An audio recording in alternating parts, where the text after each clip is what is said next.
Okay, now we've got it all made. We've taken the old tie rod out. See how it's been bent?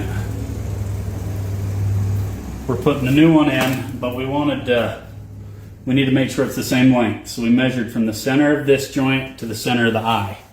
We got 18 3/8. So we're gonna screw this in, and this is our left-handed end. So let's see, lefty tighty, always gets me. And we're gonna get it to where it is 18 3/8 from center to center. Gotta go a little bit more.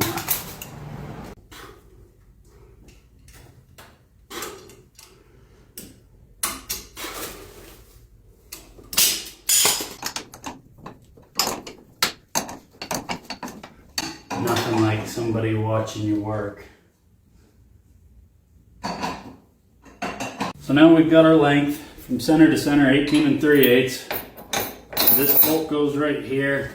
This spacer goes on to lift it up, to keep things more in line because we have a ton of travel. Gonna just turn our steering wheel here till we can. Oh shit. Okay. Till we can get it on. This is a misalignment spacer. So we'll put this right here. Put the nut on, then we're gonna go get some Loctite, tighten this down, and we'll be good as new till the next time we break it.